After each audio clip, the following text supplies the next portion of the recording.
Hello everyone, welcome back to the Bankers Grade guys. So आज हम लोग इस सेशन में एसबीआई सीबीओ का जितना ऑफिशियल लेटर में आप लोगों को नहीं बताया जाता है नोटिफिकेशन में, इतना डिटेल्स देखने वाले हैं कि एलिजिबिलिटी क्राइटेरिया, कौन सा प्रोफाइल, बिकॉज आप लोगों के बहुत सारे कमेंट्स भी आते हैं कि हमारा ये एक्सपीरियंस है, हम उसके लिए एलिजिबल है या नहीं। तो कंप्लीट एक बार क्लैरिटी और समझ लेना आपके डाउट्स के according. Job profile letter, because बहुत सारे कैंडिडेट्स ये नहीं समझते कि job profile letter, experience letter, इन सब में डिफरेंस क्या है। Another thing is related to job profile letter कि आप लोगों को ये डॉक्यूमेंट जब नोटिफिकेशन आउट होता है, एप्लीकेशन फॉर्म फिलअप होने स्टार्ट होते हैं, जब आपको अपलोड करना पड़ता है, ये अपलोड करते हो, इसके बेसिस पर आपका एग्जाम के बाद में स्क्रीनिंग होता है। स्क्रीनिंग कमेटी अगर प्रॉपर डॉक्यूमेंट नहीं मिलता है या फिर आपका एक्सपीरियंस उनको लगता है कि एलिजिबल नहीं है, तो आप लोगों को वहां पर रिजेक्शन हो जाता है। सो आपका रिजेक्शन ना हो, दैट्स इस डॉक्यूमेंट को एक बार वापस से समझेंगे। एग्जाम का पैटर्न क्या होता है, अभी बहुत सारे कैंडिडेट्स को लगता है कि आईबीपीएस के पैटर्न जैसे का एग्जाम पैटर्न होता है, जनरल अवेयरनेस पे अभी से एंगेज हो जाएंगे। सो ये एग्जाम पैटर्न थोड़ा सा डिफरेंट है, उसको एक बार समझना, बिकॉज आप लोगों को गूगल पर डेटा ऐसा मिल जाएगा but you not be able to understand कि एग्जैक्टली क्या पूछा जाता है। सैलरी डिटेल्स हम लोग सेशन को इनफैक्ट स्टार्ट करेंगे सैलरी से, बिकॉज किसी भी एग्जाम को टारगेट कर रहे हो तो कहीं ना कहीं एक मोटिवेटिंग फैक्टर होना चाहिए। सो इस सेशन को भी एक मोटिवेशन से स्टार्ट करेंगे कि एग्जैक्ट सैलरी आप लोगों को मिलता कितना है। क्योंकि अगर आप डीएम ग्रेड पर हो, प्राइवेट सेक्टर में मैनेजर ग्रेड पर हो, और अगर आप यहाँ पर स्केल वन पोस्ट पर आओगे तो आपका सैलरी मिलेगा कितना। सिक्योरिटी तो बहुत है इस ब्रांड में, बट आपको सैलरी कितना मिलेगा, राइट। तो वो भी एक मोटिवेटिंग फैक्टर होता है, वहां से हम लोग स्टार्ट करेंगे सेशन को। और नोटिफिकेशन का अपडेट क्या है, नोटिफिकेशन कब आएगा, क्योंकि कैंडिडेट्स में आप में से बहुत सारे कैंडिडेट्स ऐसे हैं जिनको ऐसा है कि उनका एक्सपीरियंस एक दो महीने में कंप्लीट होने वाला है, राइट। ऐसे बहुत सारे कैंडिडेट्स हैं जिनका एज का लिमिट अभी क्रॉस हो जाएगा, क्योंकि इस एग्जाम में 30 ईयर्स का एज का क्राइटेरिया रहता है। तो एलिजिबिलिटी में अभी उसको भी हम चेक करेंगे, एज का क्राइटेरिया क्या है। ओके, सो सेशन को स्टार्ट करते। उससे पहले अगर आप एसबीआई सीबी को टारगेट करना चाहते हो तो प्रिपरेशन इज दी ओनली। अगर आप ऐसा सोचते हो कि नोटिफिकेशन आउट होगा जब प्रिपरेशन करेंगे, या फिर आप रिलायबल कंटेंट से प्रिपरेशन नहीं कर रहे हो, ऐसे प्लेटफॉर्म से कनेक्टेड नहीं हो कि आपको डे टू डे उसके बारे में इंफॉर्मेशन मिलता रहे, आपका प्रिपरेशन होता रहे और आपके कंपटीशन के लेवल को आप समझ पाओ, है ना। क्योंकि प्रिपरेशन नहीं करोगे तो एग्जाम में सिलेक्शन नहीं होगा। अगर आप जेन्युइनली प्रिपरेशन करना चाहते हो, क्या टारगेटिंग एसबीआई सीबीओ 2025, तो कंप्लीट बैच आप लोगों के लिए। अभी तो ग्रेजुअली प्राइस इंक्रीज हो रहा है, ठीक है, आप लोगों को पता है। नंबर वन पॉइंट, आपको ऑफर इसलिए दिया जा रहा है सो दैट कि आप लोग अफोर्डेबल प्राइस में एनरोल कर पाए, क्योंकि बहुत सारे कैंडिडेट्स का होता है कि प्राइसिंग देखकर फिर एनरोलमेंट कर नहीं पाते और प्रिपरेशन नहीं कर पाते, तो आप लोग एनरोलमेंट करके प्रिपरेशन कर पाए। सेकेंड रीजन ये है कि आप अर्ली प्रिपरेशन स्टार्ट कर पाओ। अगर जब भी नोटिफिकेशन आउट होगा उसके बाद में आपको 45-50 डेज का टाइम मिलेगा। आप अब 45-50 डेज में अगर आपका एग्जाम का नोटिफिकेशन आज आउट हुआ, एग्जाम्पल हम टेलिंग, तो आप लोगों को 45-50 डेज में आप क्या पूरा सिलेबस कंप्लीट कर लेंगे। तो आप लोग एग्जाम में कैसे फाइट करेंगे, कैसे सिलेक्शन लेंगे, क्योंकि एग्जाम में सिलेक्शन लेना है तो ही फॉर्म फिलअप करना है अगर आप प्रिपरेशन करना चाहते हो, राइट। अब अगर हम बात करें आपसे यहाँ पर, तो live classes, recorded classes, PDF, सारे सब्जेक्ट्स का वर्ड है, टेस्ट सीरीज इंक्लूडेड, जिसमें डिस्क्रिप्टिव राइटिंग का है। Descriptive writing I can tell you कि आपका बेस्ट हो जाएगा, आउट ऑफ 50 आप 35-40 मार्क्स इजीली लेकर आ जाएंगे। इंटरव्यू प्रिपरेशन भी इंक्लूडेड है। कंप्लीट पैकेज अभी भी ऑफर प्राइस में अवेलेबल है। करंट ऑफर प्राइस में एनरोल करने के लिए आप जब भी इस वीडियो को देख रहे हो व्हाट्सएप करना है, WhatsApp number is there on the screen. 24/7 जब भी इस वीडियो को देख रहे हो व्हाट्सएप कर सकते हो, and team will help you out with manual payment process. आपका मेल आईडी आप लोगों को फॉरवर्ड करना है जब भी इस वीडियो को देख रहे हो। Further details are there on the screen guys. तो सेशन को स्टार्ट करते हैं। सबसे मेन पॉइंट है आपका सैलरी, है ना। सैलरी मिलता कितना है, एक सेशन में तो हम लोग आपका सैलरी देख चुके थे, एक बार रफ फिगर वापस से देख लो। बेसिक पे आउट आप लोगों को यहाँ पर मिलता है 52,480। ये बेसिक सैलरी है। बेसिक सैलरी के बाद सारे अलाउंसेस ऐड होते हैं, उसके बाद आपका ग्रॉस सैलरी बनता है। इसमें पीएफ डिडक्शन ये सब इंक्लूडेड नहीं है, ठीक है। पीएफ डिडक्शन होता है, पीएफ ऐड भी करती है आपकी कंपनी आपके बिहाफ में। तो अगर आप प्राइवेट सेक्टर में काम कर रहे हो तो ये सैलरी आपका थोड़ा 80,000 से भी ज्यादा रहेगा। तो ग्रॉस सैलरी आपका 80,000 रहेगा, ठीक है। इसमें पीएफ का डिडक्शन और इनकम टैक्स इनका डिडक्शन होगा, उसके बाद इन हैंड आपका सैलरी आएगा। इसके अंदर ये कंपोनेंट ऐड नहीं करा है कि जो आपका कंपनी इस पे आपके बिहाफ में ऐड करेंगे तो उसको ऐड नहीं करा है, वो भी अमाउंट ऐड करेंगे तो ज्यादा सीटीसी बन जाएगा। अब एसबीआई सीबीओ का सीटीसी होता कितना है, अगर मैं इनफैक्ट बात करूं आरआरबी स्किल 2 से थोड़ा सा ज्यादा होता है, बिकॉज वहां पर अलाउंसेस थोड़े से कम होते हैं। अगर आपके पास जेआईबी का सर्टिफिकेशन अगर आप है तो आपको एक इंक्रीमेंट और लगेगा। जीआईबी का है तो आपका दो इंक्रीमेंट लगेगा। दोनों है तो आपका तीन इंक्रीमेंट लग जाएगा। नहीं है तो आप एसबीआई सीबीओ ज्वाइन करने के बाद में भी सर्टिफिकेशन को कर सकते हो, इस एग्जाम को क्वालिफाई कर सकते हो।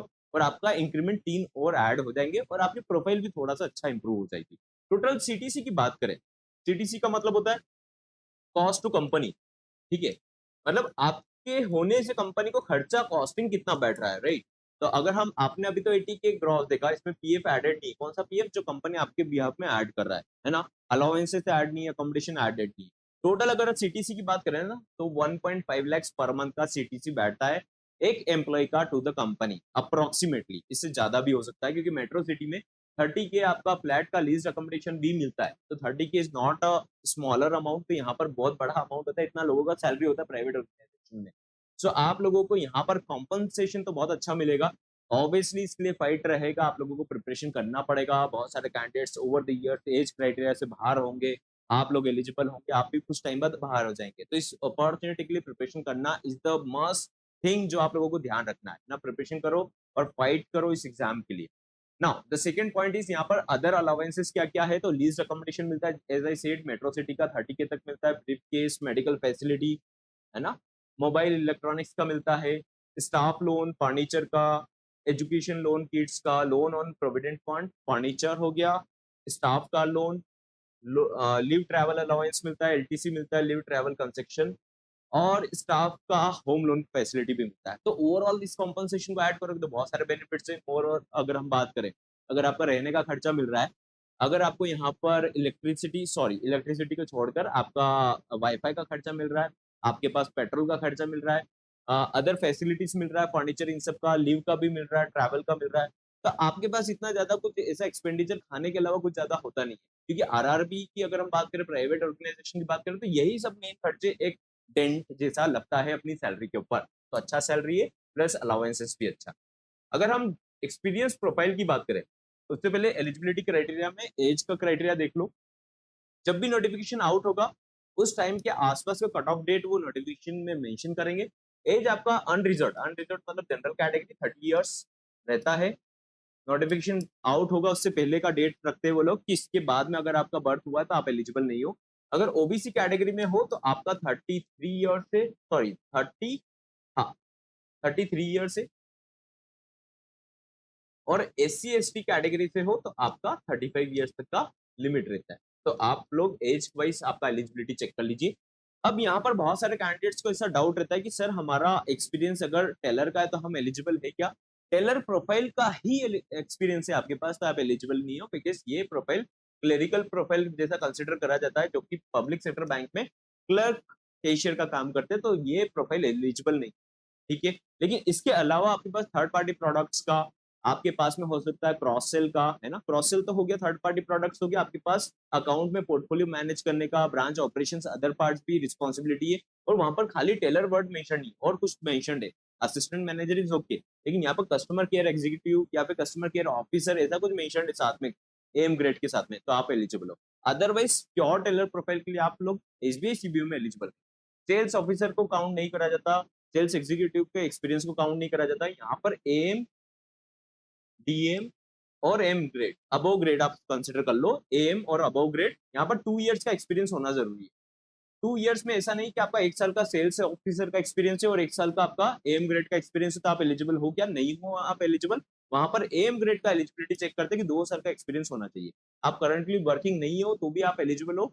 ऑल दो प्रेफरेंस जो करंटली वर्किंग है उनको ज्यादा मिलता है, इंटरव्यू में थोड़े से मार्क्स में आप लोगों को कम ज्यादा देखने को मिल सकते हैं।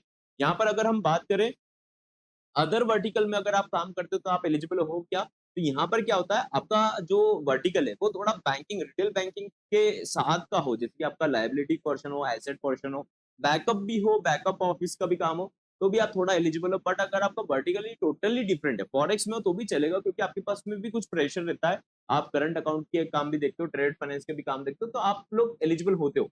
लेकिन आप लोगों को अगेन प्रेफरेंस मिलेगा केवल जनरल बैंकिंग की प्रोफाइल को, प्रेफरेंस की बात कर रहा हूँ। आई एम नॉट टेलिंग कि आपका रिजेक्शन हो जाएगा, अदरवाइज वो लोग वहां पर मेंशन कर देंगे नोटिफिकेशन में। अगर आपका जनरल बैंकिंग का एक्सपोजर है तो वेल टू डू सिचुएशन है आप लोगों के लिए, क्योंकि जो सीबीओ प्रोफाइल है वो जनरल बैंकिंग का प्रोफाइल है। यहाँ पर एसेट भी देखना है और क्या देखना है, लाइबिलिटी भी देखना हो सकता है, ठीक है? और बैकअप ऑफिस भी देखना पड़ सकता है।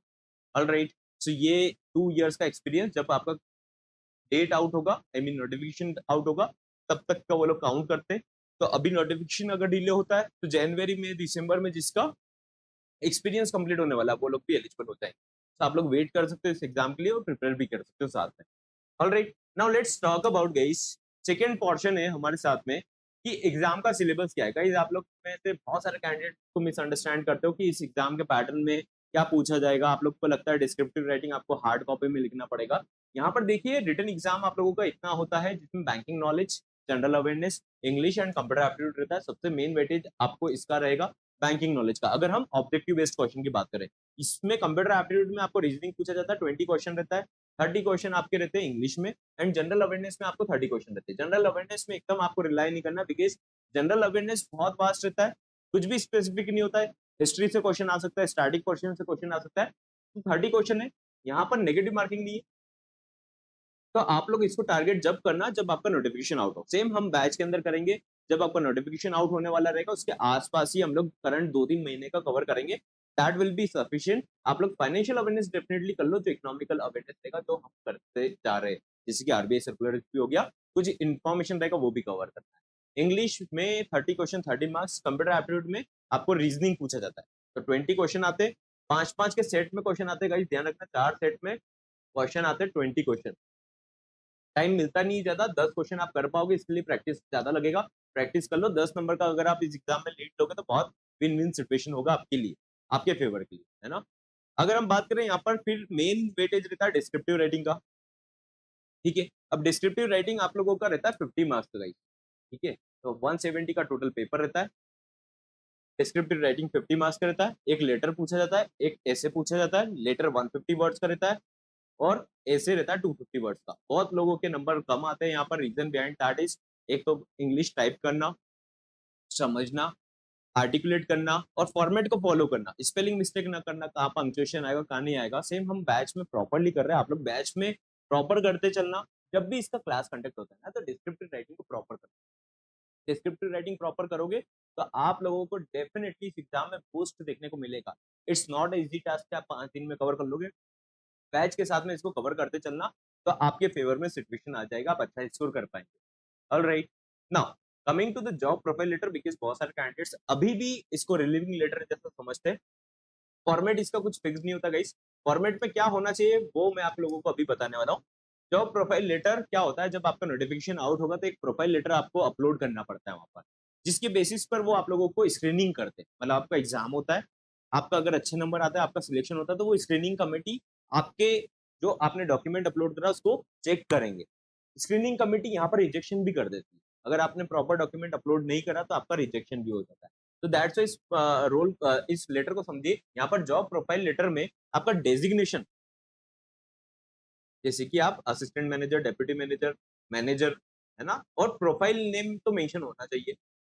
ये वर्ड तो आपका सैलरी स्लिप में भी मेंशन होता है, इजंट इट। तो यहाँ पर आप लोग ये मत लिखवाया करें कि खाली डेजिग्नेशन और प्रोफाइल मेंशन करवा दिया। यहाँ पर आपका रिस्पॉन्सिबिलिटी भी मेंशन होना चाहिए। रिस्पॉन्सिबिलिटीज जैसे कि अगर हम ब्रांच ऑपरेशंस मैनेजर का चेक करें तो ऑपरेशनल मैनेजमेंट, जो भी पॉइंट्स रहते हैं वो मेंशन कराइए।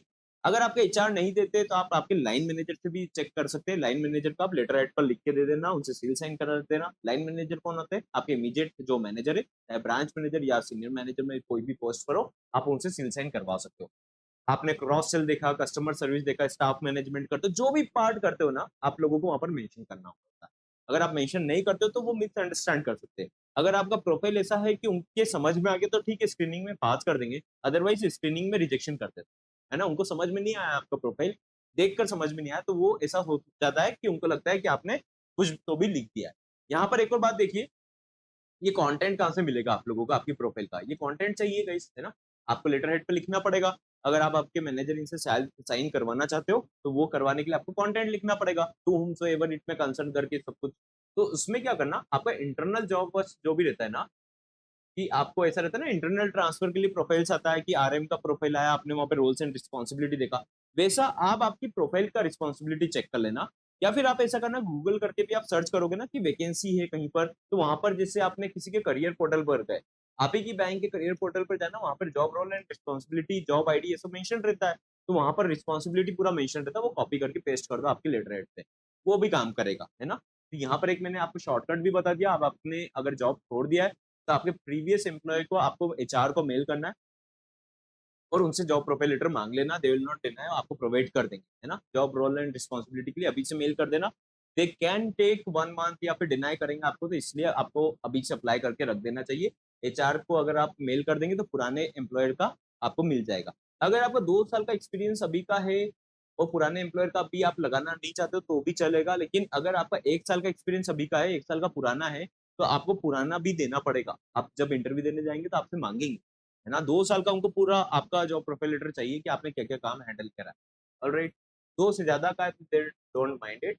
इस तरीके से आपको फॉर्मेट में जॉब प्रोफाइल लेटर कंप्लीट कर लेना चाहिए। अब नोटिफिकेशन का कब आउट हो सकता है, सबसे इंपॉर्टेंट पॉइंट है। सभी को लगता है सर नोटिफिकेशन कब आउट होगा, मैं वापस रिमाइंड कराता हूँ, नोटिफिकेशन जब भी आउट होगा 45-60 डेज का टाइम मिलता है। 45 डेज ऐसे ही निकल जाएंगे आप लोगों के। तो आप लोग नोटिफिकेशन के ट्रॉमा में मत बैठा करो कि नोटिफिकेशन कब आएगा या एडमिट कार्ड कब आउट होगा, रिजल्ट कब आउट होगा। आप आपकी प्रिपरेशन सॉलिड करो। जिस भी कैंडिडेट्स का सिलेक्शन होता है, जिस भी कैंडिडेट का सिलेक्शन होता है, आई हैव विटनेस्ड, वो लोग अपनी प्रिपरेशन में सॉलिड प्लान करते हैं। वो लोग खाली इसके ऊपर भटकते नहीं रहते। आप आपकी एनर्जी अगर ऐसे कंज्यूम करते हो कि नोटिफिकेशन आ गया नहीं आया, कितना वैकेंसी आया कितना नहीं आया, तो आप लोग ट्रस्ट में आप लोग खाली आपकी एनर्जी वेस्ट करते हो। आपको आपकी एनर्जी पूरी डालनी चाहिए आपके स्टडी पोर्शन पर, सिलेबस के ऊपर, कि आपका पूरा सिलेबस कंप्लीट हुआ या नहीं हुआ। अगर हम नोटिफिकेशन की लास्ट ईयर की बात करें, तो लास्ट ईयर आप लोगों का 21 नवंबर को आ चुका था, 21 जनवरी को एग्जाम कंडक्ट हो गया था। इलेक्शन की वजह से रिजल्ट डिले हुआ। अभी इलेक्शन की वजह से रिजल्ट डिले हुआ, तो अभी जो बैच है, ऑब्वियसली एक्सपीरियंस लेवल के लिए तो उनका नोटिस पीरियड रहता है। तो अभी जो सेकंड बैच ज्वाइन करने वाला है एसबीआई सीबीओ 2024 वाली बैच में, तो उनमें क्या है, 20 दिसंबर अभी डेट है उनको, जो कि ज्वाइनिंग डेट है। ठीक है, कौन सा डेट है, ज्वाइनिंग डेट। तो ये डेट पर वो ज्वाइन करेंगे, पुराना बैच ज्वाइन करेगा, जब जाकर हो सकता है कि आपका नोटिफिकेशन आउट हो, ये ज्वाइनिंग हो जाए, उसके बाद आपके चांसेस ज्यादा है कि नोटिफिकेशन आउट हो। मीन्स आपका 20 दिसंबर के बाद चांसेस इस साल बन रहे हैं, बिकॉज थोड़ा सा इलेक्शन की वजह से लेट हो गया था। मोर ओवर अगर हम बात करें तो यहाँ पर अभी आपका जो नोटिफिकेशन आउट होता है वो होता है एसबीआई पीओ के बाद में, है ना। दोनों के इंटरव्यू आसपास चलते हैं, इनमें प्रीलिम्स एग्जाम भी होता है, एसबीआई पीओ की बात कर रहा हूँ, और इसमें मेंस भी होता है, तो इसमें थोड़ा टाइम लगता है। दैट्स व्हाई पहले पीओ को आउट करते हैं।